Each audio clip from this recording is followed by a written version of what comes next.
Welcome back to GamecocksOnline.com. I'm joined by head volleyball coach Tom Mendoza after the Gamecocks dropped their opening game of the weekend series with number 25 Missouri in straight sets. And Coach, certainly it's been an unprecedented couple of weeks for the program. You're able to just get back in time to coach today, and the team has kind of had a unique week of practice in small groups and trying to make things work after the pause. What do you think of the team's effort tonight? Obviously, it's a tough matchup to begin with, but also just with so much chaos going on. Well, we say in a normal year that there's always going to be things that can make you uncomfortable if you're looking for excuses.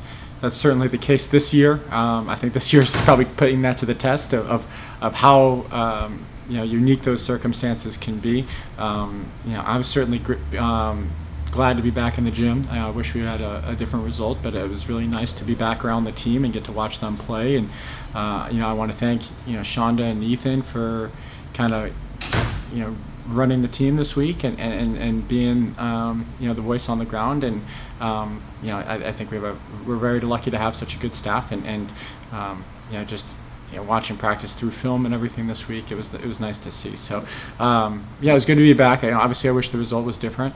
I think part of that, some of those attacking errors, could be because we just weren't as used to being on the court, especially like normally this would be mid-season, and you probably wouldn't see a lot of those attacking errors or the things that lead up to those attacking errors.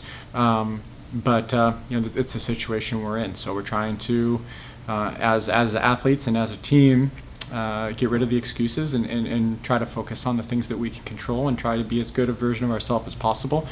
Today we didn't do quite a good enough job of that. We'll try to do a better job of it tomorrow.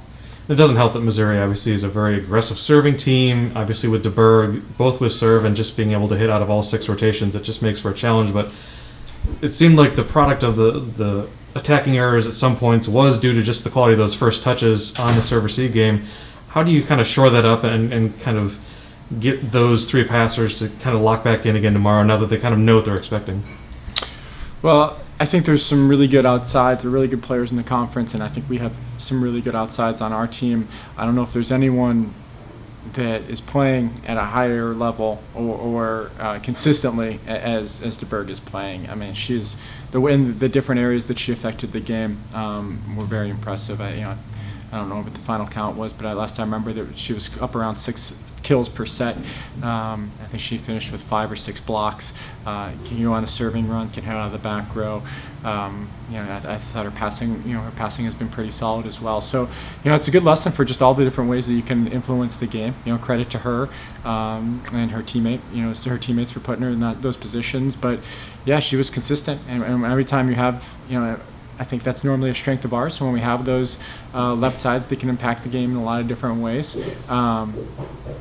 Again, that's the level that we're trying to get to, or even higher. But she was able to do that very, very well today.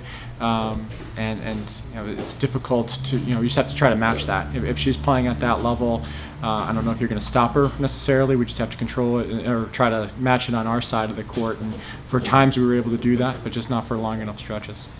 And one player to highlight for the Gamecocks today was Michaela Robinson. She had, I think, an error within her first couple swings, and then from there on out, she was very aggressive, hitting from different arm angles, hitting from different areas on the court, able to hit almost 500 with 11 kills to lead the team today.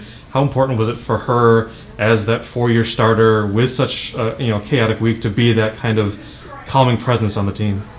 Yeah, I thought she was. I thought she was good consistently. Actually, I think she got better as the night went on. There were a couple plays at the net. She was winning those battles, which using her physicality and ability, especially as a senior, to go and kind of recognize those plays. She was able to score points with the net. She had a couple pretty good blocks. She struggled a little early. The rhythm on the slide again. That might be part of just having so much time off. With the quarantine and not getting the reps with your setters. But yeah, I thought she got better as the night went on. She's been a great leader for us. Again, not just her play on the court, but her leadership off the court and communicating with her teammates. She's a big part of South Carolina volleyball, and we've been really excited to see her growth. I think there's still more in there, which is great, and I don't mean as a down or as a negative for her. I think she can just only keep getting better, and we're excited to see her do that.